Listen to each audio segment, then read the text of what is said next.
So let's take some questions for all four speakers. Any questions?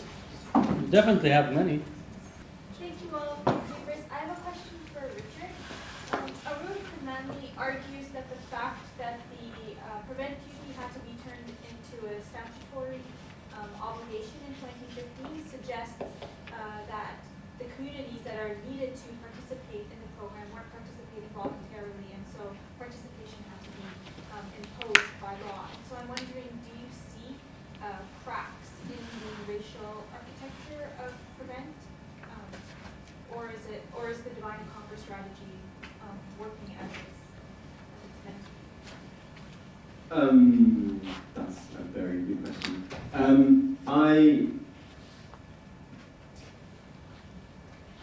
I think the fact that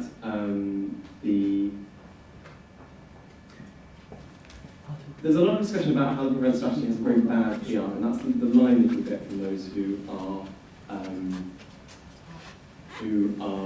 sort of participating in the project and kind of helping to run prevent. The problem is that we're focused on its PR. Actually, I think there are really large fundamental problems that need to be addressed in prevent, in whether prevent is as we've looked at from a blind rule point of view, whether it's actually fueling some sort of Islamophobia within Britain itself, in terms of dividing Muslims into good and bad, and identity markers into good and bad. And also whether prevent and a lot of the counter-terror strategy is fueling significant problems, fueling radicalisation, however we define this, fueling the sort of marginalisation of others in communities. And actually there's an increasing argument that prevent shouldn't even be in operation. The government keeps coming up with new ways of imagining it. Contest is in its second imagining, prevent is in its sort of third, fourth major reimagining.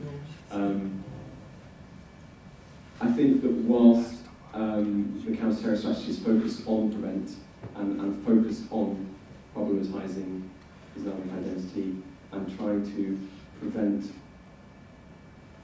terrorism from happening and framing it as a crime, it will not be, it will have a malign influence and increasingly have a malign influence within British society.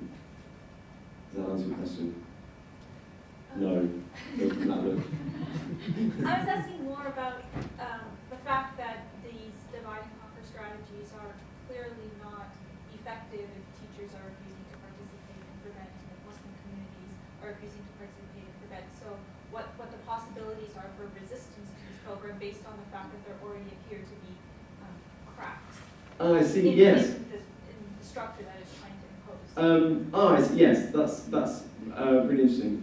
There are, I mean, there's lots of pushback from various sections of society. As you said, the 2015 legislation that's just coming in, the sort of, and there's a new white paper as well that's currently going through Parliament, has made it, as you said, compulsory for lots of groups, for healthcare, for education, for social care, for prison services, to inform individuals who are vulnerable to radicalisation.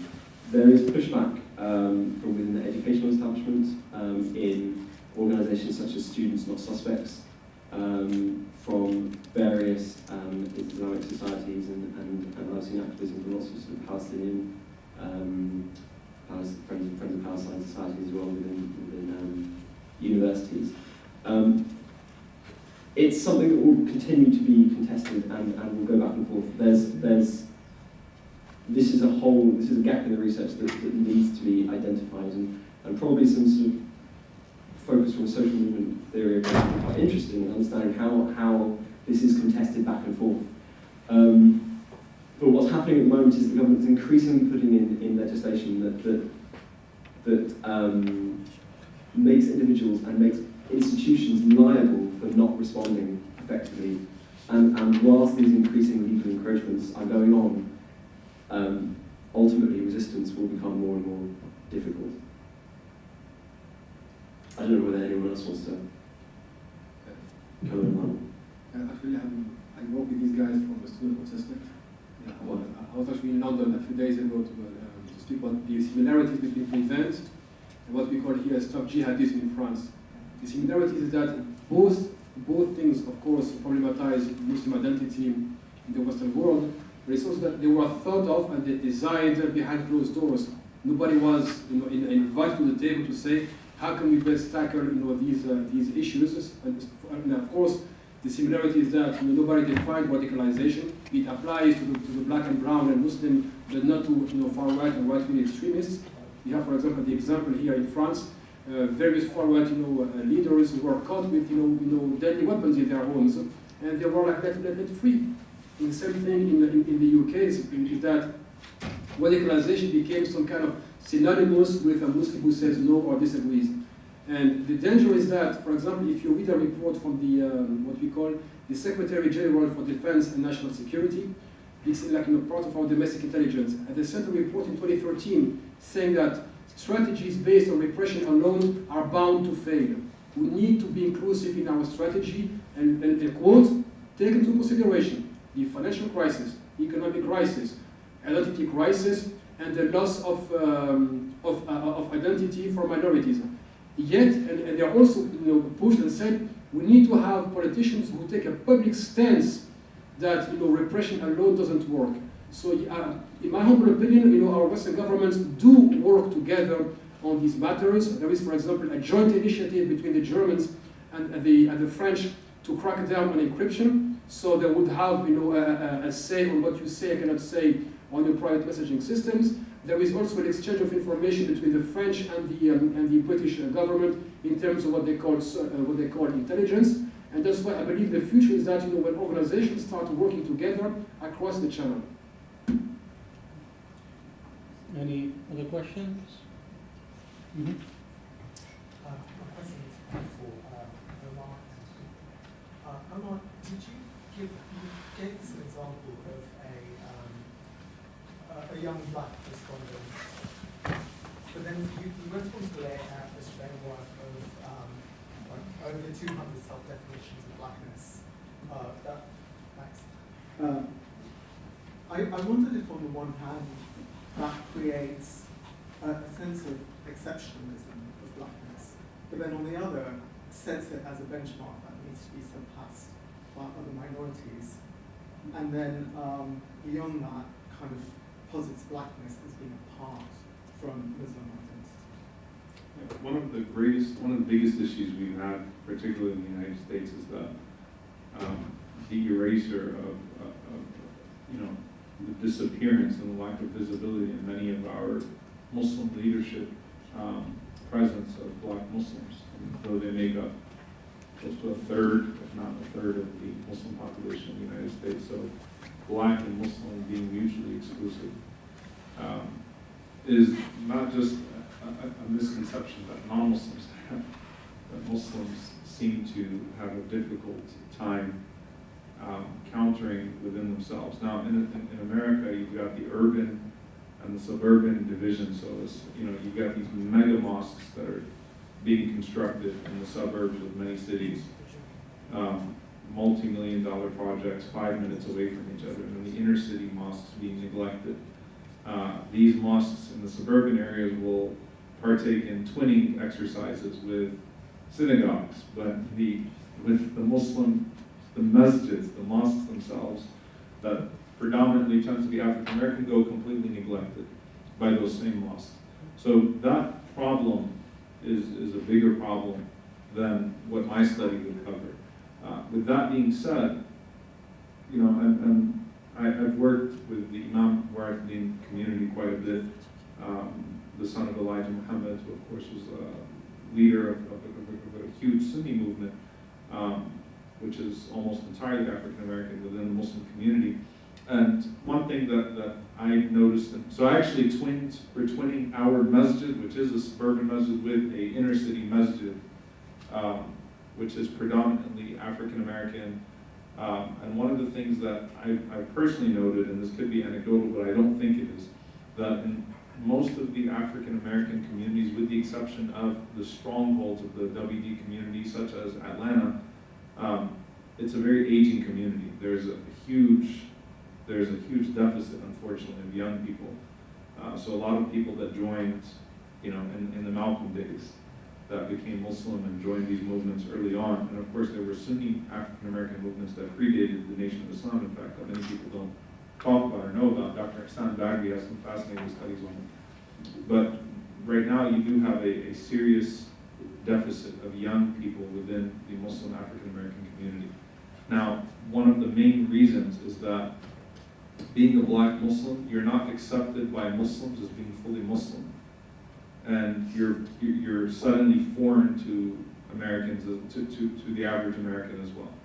So why deal with the discrimination? And sometimes that discrimination is blatant, right? And sometimes it's just not being welcomed into the communities, into the other sectors of the Muslim community, and then be treated like a foreigner outside of that. And this is something that even within hip-hop culture, the amount of Muslims in rap, in hip-hop, in the 80s and 90s and even early 2000s as opposed to now, they're fading away, right? And they're phasing out. And so the complexities of the cultural identity of an African American Muslim, particularly a young African American Muslim, are huge.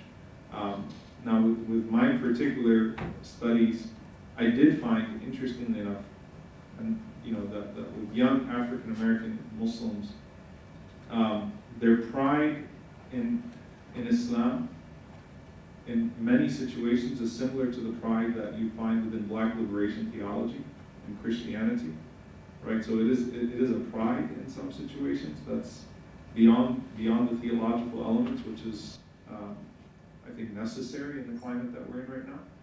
But I definitely think the fault is not on society as a whole to exclude and stigmatize. The fault is on the immigrant Muslim community and the second generation Muslim Americans as well that are not African American, that have unfortunately just inherited the practices of the previous, generation of Muslims in America, which are still holding most of the masajid, most of the mosques in the States. Okay. You had a question? My question goes to Yasser. Thank you for your presentation. This was great, and I can see many parallels to Germany because I'm from Germany. So I was wondering how far would you call Islamic diversion is understood by Muslim community leaders here? Do they see what you just told us? Because in the German context, I can't think of any Muslim community leader who I would say, yes, he understood what is going on, and they know that they're being played against each other. And my second question is to Omar.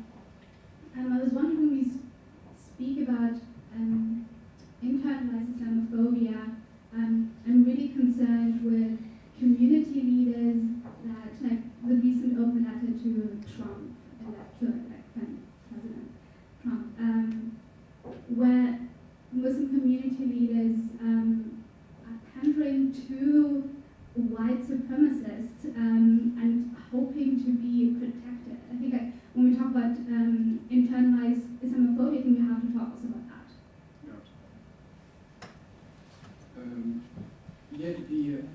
This kind of diversion at first wasn't blatant. It was blatant for us activists. Of course, you talked about us because we want to speak about unemployment. But now, as we speak today, in late 2016, it has become just, it's a known fact even for non-Muslims and Muslims alike. Everybody knows. Even some stand-up comedians, made cracks about the for example, mass unemployment should wear niqab to be taken care of. Or, for example, if France's problems were a Muslim, they would be taken care of. Yet, here we are again. Every time you want to divert public opinion, you speak about Muslims. There is indeed, that's known to Muslims. It is also known by non-Muslims. The problem is that there is no action towards that. And even while people know it is a fact, they know, okay, now there is, it's been a month now, everybody's talking about Muslims, something is going to happen. We don't see, for example, like Unfortunately, our political system is designed in such a way that we don't see people say enough is enough. Right now we have to deal with the deepest problems of France. Why?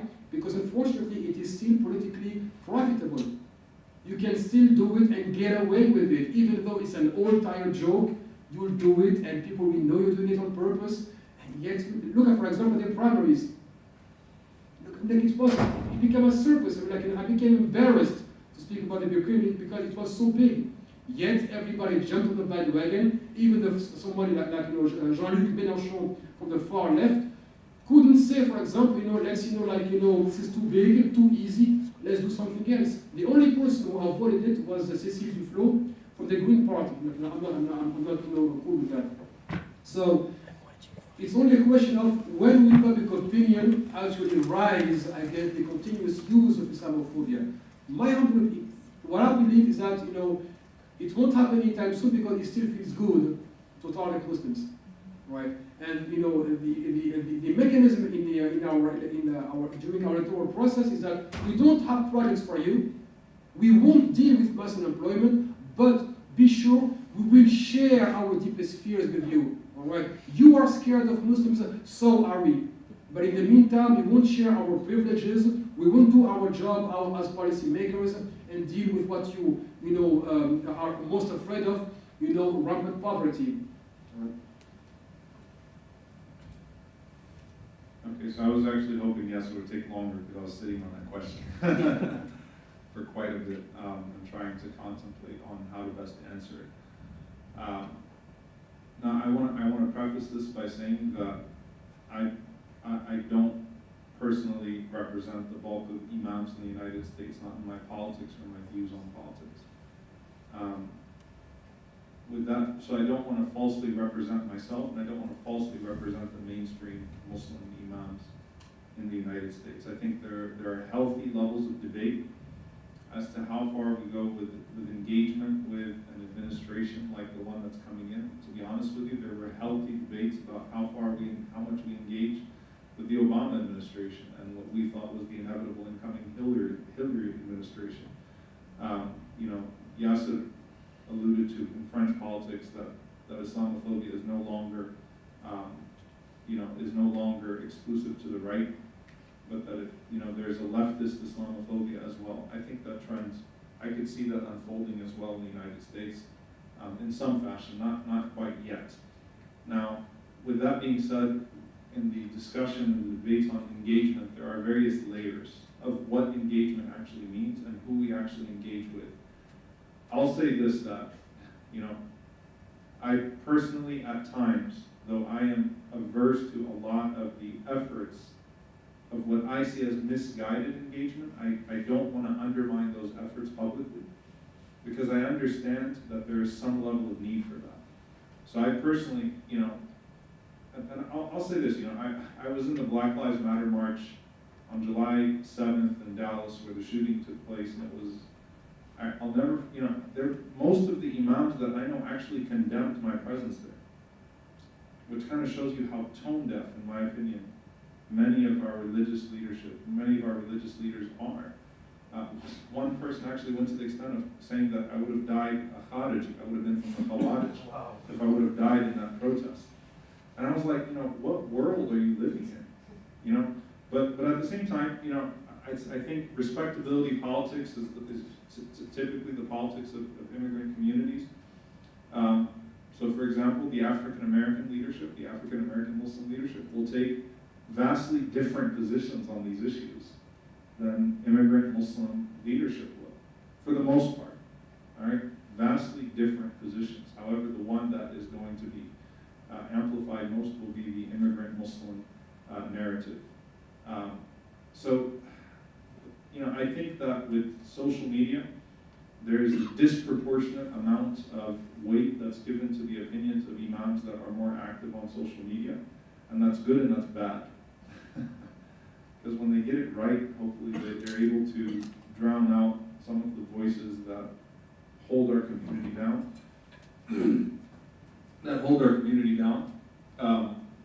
Publicly. But when they get it wrong, they really can steer us into a very dangerous direction. So I think there are efforts, we're not always going to agree within leadership as to where we go with engagement, and where, to what end our principled engagement will be. I personally, at times, don't feel comfortable with certain efforts, but I will never undercut them, because I understand there's a need for them. I just personally don't feel comfortable with them. And at the same time, I think that, hopefully one of the silver lining, we'll call it a bronze lining of the Trump administration, is hopefully will force Muslim leaders that have been undercutting each other and undermining each other, trying to get their own promotions within selectively friendly democratic administrations, to finally work together and stop undercutting each other and realize that we're all locked out together, so might as well figure it out before we end up rooming with each other in the concentration camps. So let's start talking to each other and working out an approach to where we're not always going to agree. It's not going to be uniform, but at least I'm not going to undermine your approach publicly. But extreme pandering, I personally think it just has to be called out. The extreme, dishonest, not unrepresentative pandering that we have from some Muslim leaders, it needs to be cut out. So it's theological. Sometimes it's theological, where a very interesting form of Islam is put forward, which is one that is completely irrelevant. And sometimes it's political, where you had some Muslim leaders that quickly jumped on the Trump bandwagon. Some very influential Muslim voices that quickly jumped on the Trump, like were congratulating him on Twitter and stuff like that. And just like completely like, like people were like, what just happened here? And we've got to join with President-elect Trump to defeat extremism. They think they're covering their own tails by doing that, but I don't think that that's healthy. Now you have some principled engagement which should not be condemned, and should not be undercut or undermined. Last question. So, hello, my name is Angie Abdelkader, and I'm from Georgetown University. I have two questions actually for Omar. One where I think Omar, you're in the hot seat Yeah. in France. I thought, after Yasser gave that speech, I was like, he's going to get all the questions. We're going to be able to relax. So the first actually is related to some of the comments you made, and also the question that this young woman asked about the Trump letter, the public letter to President-elect Trump. Was the question, did she mention the Trump letter? She did. That was actually the context of her question. So I just wanted to, in the interest of full disclosure, actually say that I was one of maybe half a dozen co-authors of that public letter. And so for everyone to understand what the intention of that letter was, it was actually the design was to educate policymakers and high-level officials, as well as any lay Americans who might actually read the letter, about who American Muslims are, because during the presidential election cycle it became very clear that there was a prominent narrative about the Muslim American community, and that was one sounding in terrorism and violence, something very familiar and tragic, and that is very prominently displayed within the context of the letter. The other aspect of the letter is to kind of send a message that we are watching you, we are not afraid of you, and we will hold you accountable. So I do want to just push back a little bit on the characterization of extreme pandering to white supremacists, because I think that there is a general agreement, particularly among the half a dozen individuals who were primarily responsible for co-authoring that letter, who for the most part, we were all born and raised in the United States, we're all very well educated, and we were all opposed to Trump and see the dangers and continued dangers, not only in his presidency, but also in the appointees, the individuals he selected as appointees. Along those lines, though, one of the disturbing, alarming observations that we did make in the context of this public letter is the public maligning of individuals who are engaged in an initiative that you don't necessarily agree with, rather than individuals in the Muslim American community actually taking a moment to dialogue with other fellow Muslim Americans who have good intentions, maybe a different approach than what others would adopt, and taking a moment to pick up the telephone, send an email, just privately engage people and say, you know what, I don't understand why you're approaching this issue that way. What is this letter about? What are you hoping to accomplish? Why this letter? And engaging privately and strategically, there was this public maligning, not only of the initiative, but the individuals who were behind the initiative, that I do think helps not only to delegitimize those individuals, but Muslim Americans as a minority population in the United States. It's divisive, it is undermining, again, not only individuals, but who we are. And I know this based on even my own activities and engagement with non-Muslims and non-Muslims in government. They don't take us seriously because they see that we disrespect each other, and it's difficult to respect a community that doesn't respect itself, right? And there's no reason for us to engage in that way, particularly when we find ourselves in such a dangerous situation. So what are Muslim American leaders, particularly religious leaders, doing to help raise awareness that this kind of behavior is not only not in keeping with the Sunnah or Islamic tradition, but is strategically, from a political and social perspective, undercutting our opportunities to advance and just to preserve ourselves? Question number one. Question number two is actually related to this sign of the billboard saying, "Hey ISIS, you suck," right? So personally, again, to push back a little bit on your perception, which is that the primary audience was perhaps white, and personally, when I saw that, I saw multiple audiences, not just one specific audience. And along those lines, there is research that shows that in the United States, there is very strong perception, like I think 70 to 80% of Americans believe that Muslim Americans are not doing enough to counter violent extremism. That's a strong perception in the United States. This feeds into this kind of debate, which is going on right now, whether or not the community should condemn terrorism. People feel like it perpetuates this sort of racist narrative that we have a responsibility to condemn terrorists. Others feel like, yes, while I agree with you in theory that that's true, the political reality makes us, necessitates our condemning terrorism because there's a void. If you remain silent, then there's a void, and it becomes, it's your detractors who fill that void, right? In terms of defining your positions and defining who you are.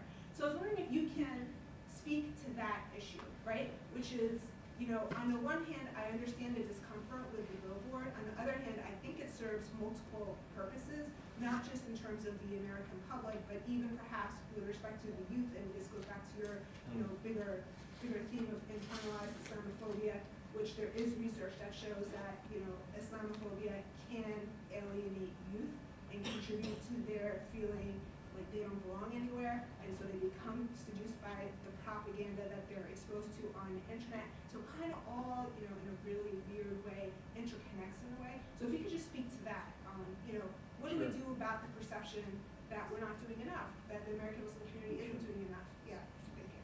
First of all, thank you for your question and clarification, because I personally didn't hear anything about the letter. I would say, I don't know if you'd agree with me, the original iteration of that letter, which was internal, was pandering in my opinion. I agree. The modified version of that letter, which in many ways, is calling the Trump administration out on many of the things that were said in the campaign and saying that we will hold you accountable. So that's one of those things, to be very honest, I don't know, but one of those things that I don't have a problem with. I just didn't feel comfortable signing myself, but you would never hear me say anything bad about anyone that signed off on it. And I actually have not been in touch with social media for the last few days, so I didn't see any public maligning. I was unaware of it completely about.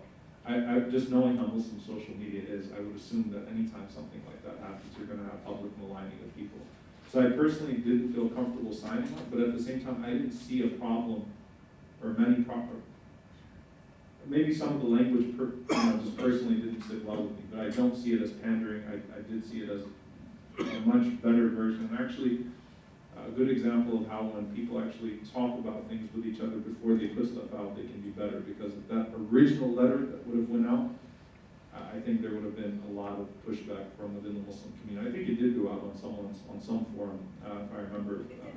No. So the first letter, just by way of background, the first letter actually requested a meeting with the Trump administration, and so internally that was quashed because it was like, why are we asking to meet with us? And the language was very flowery and. Right. But anyway, so yeah, the larger issue here really isn't even the letter. It's about the way. I think people who are not from the U.S. Actually, I mean, this young woman is from Germany, maybe we could have a bigger question Okay. of how to navigate a minority position in a political structure that structurally otherwise you. Okay. And what are the powers that navigated from this minority group, engagement, disengagement, and what are the topography of leadership, both institutional as well as recognized by the government? Because we have a situation in France where the French government appointed its own Muslim board to relate to it. In the British context, they appointed a board, then they went ahead and disempowered it. In Austria also, they recognized a particular board and the funding is there.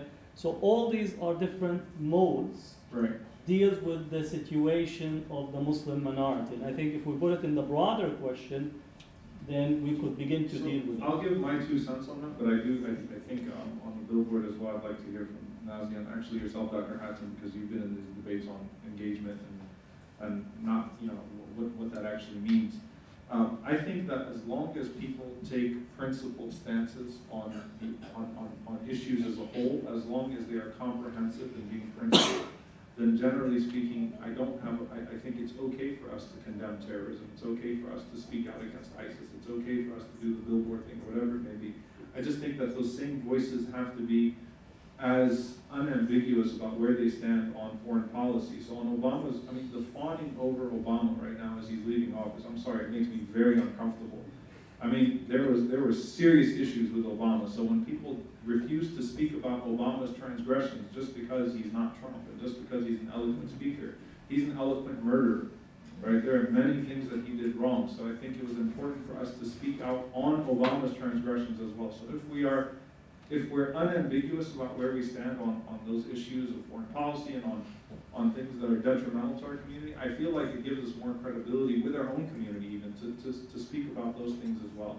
So quietism on those issues is what bothers me, and I think that that's what we need to do away with.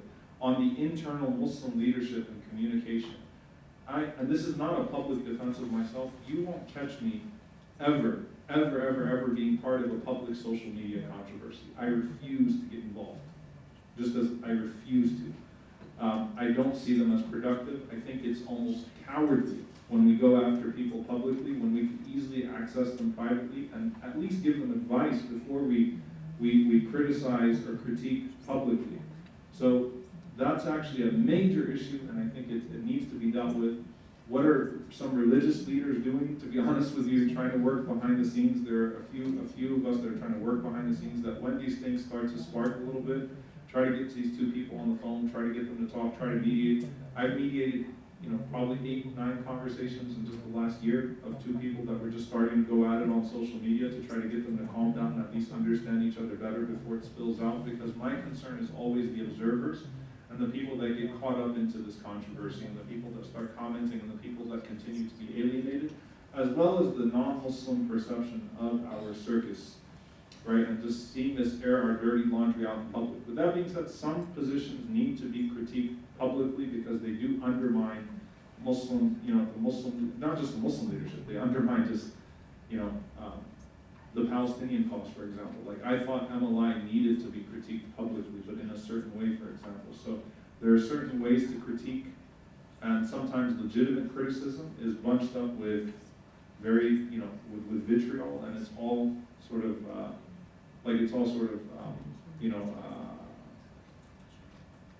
looked at in a demeaning and condescending fashion, that this was unprincipled and that this was slander and this was attack. No, I mean, I think some positions need to, when they're to the detriment of other factions and other sectors and people that are trying to do things, I think some of those things need to be critiqued publicly, but it's the way that you critique, and I still think, even in that situation, private efforts should be exhausted first.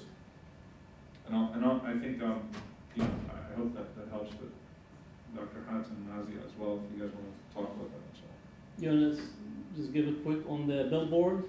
I mean, I'm glad you brought up MLI, because I think that on the White House iftar that happened during Operation Protective Edge were instances where I think it was absolutely imperative for Muslims to speak up, and whether it's the billboard or the White House iftar, I think we ought to allow ourselves to be dynamic and earnest as a community. We can't homogenize ourselves at the interest of our political okay if there's difference within the community. That's the point. The idea of a Muslim American community itself is such a construct, especially when, you know, we've seen working class, undocumented African American Muslims bear the brunt of certain types of Islamophobia. We absolutely can be divided if we're going to be honest about our political commitments, I think. But I do think that internally we should strive to have those dialogues, Right. you know, in a way that is productive. Because ultimately, I think we all agree that the grown-ups on these different sides, and I hate to use those words, but they should guide the way that debate should take place in public, right? So if it's going to be debated publicly, how can I do it without calling the other person names or questioning their sincerity or questioning their intentions? I disagree with this tactic, and here's why. But without resorting to name calling and just taking that down a really dirty path. With the White House of Law, for example, I think that, you know, it's also, it would be unfair to put everyone who went to a White House of Law in the same bucket. Like, I personally turned down, I didn't want to be there. I thought we should send a strong message that there are many Muslim leaders that are not going to come because of X, Y, Z. But my grief, for the most part, I'm just talking about me personally, not projecting this opinion on anyone else. When people ask me, I said, if you go to the White House of Thought and you don't raise the issue of Gaza right now, then you deserve to be called out. You can, if you want to go, that's fine. But if you're going to just go cop a bunch of selfies with the president and not say anything in a time like this, with the remarks that he made, which obviously were unexpected, and the Israeli ambassador present, I thought that was a problem. So go, you want to go, be principled, say that this is what I said, and put that out there. But I don't think, even with those we disagree with altogether, with tactics to question people's intentions, to say this is for self-promotion, to say you're this, you're that, and to drag the debate down in a very ugly fashion to where it's just not going to be productive. And that's where it's airing our dirty laundry out. I think that's where the problem is. Okay. Did we exhaust that one? I don't think so. We're waiting for your comments on this. For me, just in terms of the political landscape, whether it's in the United States, in France, in England, Canada, Netherlands, you could go to Sweden, the lack of structured power begins to be replaced by symbolic engagement as a substitute for real power. And that symbolic engagement is often negotiated with those who have the power. And I'll always say there's no such thing as a free lunch. In essence, we often are given a free lunch because it's part of symbolic political engagement rather than a structured political engagement. I think this coming period, Muslims have to decide in various settings of how to institutionally build the capacity to mount a pushback. The fact that you are a small minority does not mean that you can't actually represent yourself in disproportional ways in the political landscape. An example would be when the Catholics faced the onslaught of otherization in the US, there were population 1.5% of the American population. But they were able to build the institutions, institutional capacity, and mounted a prolonged resistance that transformed their status in the society, even though that they were a minority. And if not to use an idealized view of the Jewish community, again, their numbers are about 1.5% of the American population even today, yet they were able to build the institutions that over 100 years they were able to shift the attitudes and to shift their political positioning within the American landscape. If you remember the ADL, the AJC, all those were created in the early part of the 1910, 1920 period, where you had a massive anti-Semitism in the US. You had many of these land deeds that actually said you cannot sell this to a Jew, as well as blacks. So Muslims have to look at the history, and rather than go for symbolic political engagement, is to actually shift and begin to think about institutional capacity building with an eye on the political landscape, and to have 5, 10, 15, 20 years strategy of how to empower the community. As far as I know, from the broader Muslim community, we don't have any strategic plan. If anything, and this is possibly my joke in the middle, is that we're still trying to find out what happened between Ali and Muawiyah. And we have far more investment in writing about that topic rather than actually our constant marginalization structurally, whether in the American society or in France and other places. So there has to be a digging deep on what would it take in a 5 to 10 to 15 years to make the effect, because time is not on our side right now. Now, differences of opinion, I think it's healthy as long as it is directed toward constructive criticism. I'd rather hear somebody says, you know, I think this is the wrong strategy and wrong approach. But what I'm always critical is the name calling. I don't like name calling, but definitely you have to critique those approaches that negotiate access over principle. And I think part of our organizational framework, and I would say it's a broader phenomena, is that we confuse assimilation integration with civil rights and human rights work. And I don't think that people who are working on civil and human rights should mix assimilation and integration, that they should not be in that business, because human rights and civil rights, you have to take as a point of departure that your position is actually to push against the government, because it's the primary violator of human and civil rights. But if you are working on an assimilationist, integrationist track, you're going to actually subvert the human rights and civil rights to your access and to your entry into the door. And I think that piece within the Muslim community has to be demarcated. And if you are part of the assimilation integration, you're engaged in that, but don't be the front person to speak about civil and human rights. Let somebody else to be the boxer. If you're going to be the massagist, you know, get the massage. But if you're going to have a civil and human rights, you have to differentiate, because it compromises your ability to take on the government, because you have to be engaged with the sharp edge, because the government actually is the primary violator of civil and human rights, and this is just across the globe. Individual violations, while it's important, it pales in comparison to the government, which actually when the government targets you. And I think in here, Islamophobia is a structural organizing principle right now in the global political order.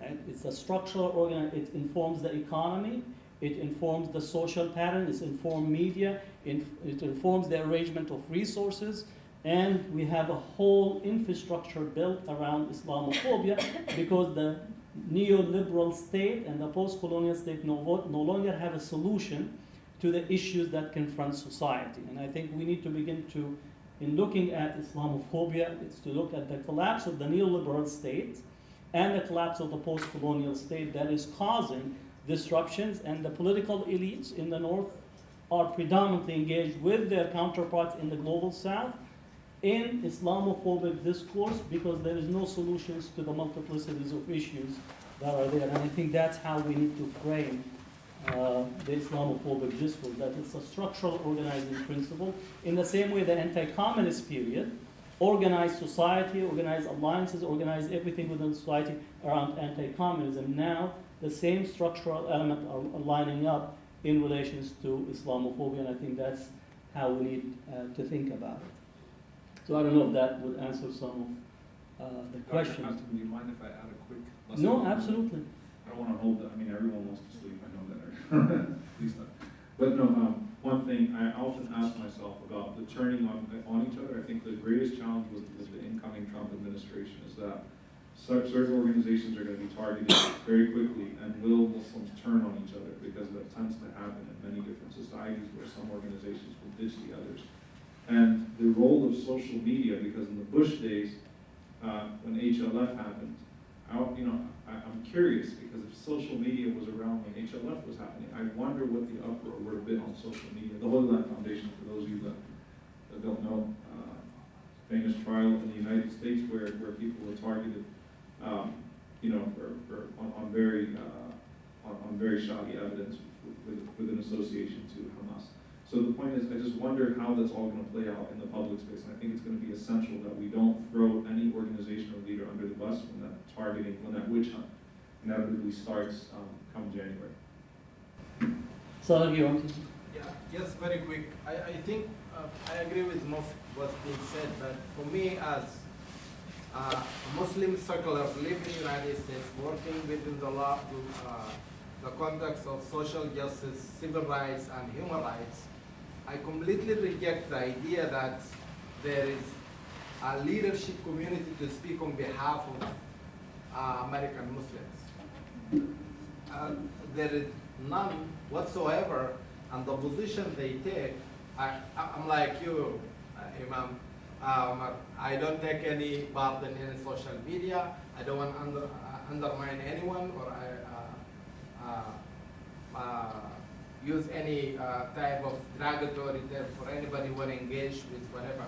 But the danger of that we cannot leave behind our allies and the people who we struggle with. If we are American or European or whatever have you, we have to preserve the fundamental rights of every single one, including even the one we perceive as our enemy. In that sense, we cannot speak in behalf of our community without being even elected to do so. So in this sense, when I see a letter coming out from half a dozen, I really question, I don't say anything, but I question what the meaning behind it. Do we have been consulted? There is an circulation of that. And what that means when we other Muslim community, are asked to respond to it. So what will be my response to that? So I always withdraw from responding to those kind of issues, and I take position of whether whatever administration or action be violated the human or civil rights, liberty of Muslim community or Muslim individual. So I think people, if they want to engage with Trump presidency or administration, they have to be extremely careful, because the essence of somebody undermine your existence, I don't know there's any place for me to engage with. That doesn't mean I'm saying I'm gonna close my ear, I will listen to you, but I will sharpen my tools and to be ready for launching an attack based on my constitutional rights. The time for being internalized fear is over. I mean, there is no time for that. And we better learn from the people who come before us, particularly African American community and Black Power movement, and how you can do it. You just gonna internalize misery, and you internalize fear for a long period of time, and at the end of the day, you are the only one you absolve yourself. So just Thank you, Umar. I just want to, so Breakfast is getting close. You have In the US. You have spheres of influence, and I think that, and you could speak to Dr. Abdul Qadir afterwards, inshallah. I think there are hundreds that did sign off on that letter, and I think these spheres of influence need to communicate with one another more effectively. I just wanted to give you guys a very interesting example of what we're talking about in terms of divergence of opinion, how the Muslim community feels in terms of internalizing that fear. In Texas, in Irving, Texas, in Dallas, we had very famously armed protesters in front of our masajid that were coming and intimidating us, these huge assault rifles. BBC actually did a documentary of it called United States of Hate. So the white supremacist groups showing up in front of the masajid, in front of the mosques with these assault rifles, intimidating, shouting out profanities. Now, when they picked on the Nation of Islam, when they decided to go protest in front of the Nation of Islam, the Nation of Islam said, okay, fine. They came out with their guns, and they stood guard in front of their masjid, and they never did an armed protest again. Now, I'm not saying that but at some point, there has to be a dignified, like the community needs a dignified, strong response that we will not cower, instead of always the roses, which I think they complement it, but there has to be a balance, though, in the response. Thank you. On that note, come to concluding. Just stop that. For the French context. laptop For the French context, because what you said was quite interesting, is that first, these times are going to, whatever disagreements were within the community, are going to be exacerbated as tensions arise. So what was a minor disagreement yesterday is going to become something much bigger because of the pressure, because of the tension, because of the rivalries, etc. The one thing I have come to see, and I used to live in Fort Worth, Texas. Oh, wow. Yeah, I'm with the ITC veteran over there. Chicago Mosque Foundation. Something I have seen across the board is that many Muslim organizations tend to adopt a position of hegemony, that they are, whatever deals with the community, they want to be the only one doing it. And that's, to me that's, I would call it some kind of political immaturity, because you are not only making the cost very marginal by reducing the number of people serving the community. Second, it makes the state having only 1 or 2 targets instead of 4, 5, 6 of them working together. But also the problem is that, it's going to also bring the broader community to start questioning, what are you guys doing while we are experiencing. That's for engaging with whatever government, Trump and probably another right-wing government here. Here in France, we are also seeing the same thing in times of when we need that strong principled answers. People are still hoping that they can negotiate something out of the oppressor. And you're right, the state is always the #1 oppressor. That's a global thing when it comes to human rights and civil liberties.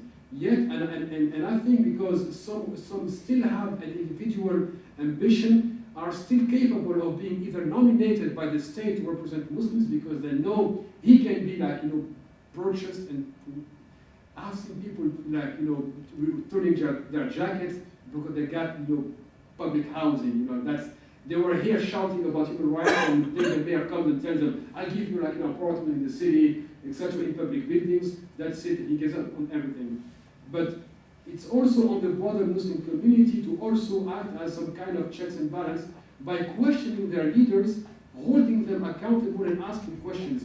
Unfortunately, we still have the mentality that when they are doing it, don't question. If you start questioning, you are doing fitna, etc., etc. You are, creating problems. But you only empower your own leaders, not only by standing strong, behind them, but also by telling them, we also here to check out, or to keep you in check, to make sure that you are not tempted by, as you said, trying to negotiate your way. Well, the person in front of you is is nowhere near to come or to be nice with you, or to start sugarcoating it. He's going to be brutal with you. And what we lack here in France is also community leaders to stand firm in the face of the government. And that example of the nation of Islam, we wish we don't see that here in France. Okay, stop. Stop. Thank you. So, thank you all for participating in the 4th conference. Now we have a very tight schedule for papers. This volume will be published in April from this conference. So if you can get the draft of the paper as soon as possible within 2 weeks, so we could send it to peer reviewer and get comments back for publication. So we have a very short deadline on this one. If we don't get it within the 2 weeks, we have other pieces that we could bring in, and then it will be delayed for another volume, and then we have other edited volumes that will go in. So my recommendation, if you want to see your piece coming in, really to get us something very quickly to be able to get it to our reviewer, 2 faculty reviewer, peer reviewed, and then get some comments or edits in order for us to publish it in this volume. We're going to be back here on December 8th, 2017. So if not in this room, it will be in the Oslo room. So if you want to plan to present or do a paper, again, we still have not yet looked at the exact title, but most likely it will be something focused on the election and monetization of Islamophobia at the ballot box, because we'll be coming from the French election, and we're definitely going to do something for April on the US election in the Berkeley conference. So at least to try to begin to navigate and deal with some of the consequences of the election. But maybe some part of that is also something that we were talking about in terms of having a conference on the what we call the think tank industrial complex that have been created around Islam, the study of Islam, the problematizing of the Muslim subject, and all of the studies that are being produced by think tanks that actually studies the Muslim but never to bring the Muslim to be known on his or her own term. So those are the two directions that we're going for the next year conference to be able to navigate much badly needed work on those frames. So hopefully we will be able to get those conferences going. Now tomorrow and Sunday there will be conferences in different cities around Europe. Some of us are going to the Netherlands, some are going to Sweden. Tariq is going to Brussels, there's a conference in Brussels. Ramon left, he's going to London, so there will be a conference in London. And then there will be a popular conference here with the community on the 18th. And that will be taking place here in France on the 18th. So again, we navigate the academic space, so this is the academic space, to develop the literature and continue to expand the literary production in Islamophobia studies. And then community engagement and community organization with some academic engagement takes place in different settings in order to continue to do the work. And then next week we'll also be heading to, actually not next week, Monday, to India to look at Islamophobia in the Indian context as well. So there are many works taking place on Islamophobia with continued expansion of the pipeline of scholarly and literary production with the focus of creating the Islamophobia studies field. I know talked to Sadiq to formalize this, possibly an academic network. So that's the discussion possibly about whether to create the Islamophobia Studies Association and to see how to formalize it. Now we have close to 200 people that are working in this space. And I think we might have a critical mass to create this transatlantic as well as global. We have individuals doing work in Islamophobia in Japan, in China, and now we have in India, in University of Kerala. So there is already almost a global engagement in Islamophobia. In Poland, we're actually is having Islamophobia without Muslims because the population in Poland is 0.003% is the total population of Muslims in Poland, but they have actually an intense Islamophobic discourse. In here to have a possibility of Islamophobia without Muslims, because you don't need Muslims to have Islamophobic discourse.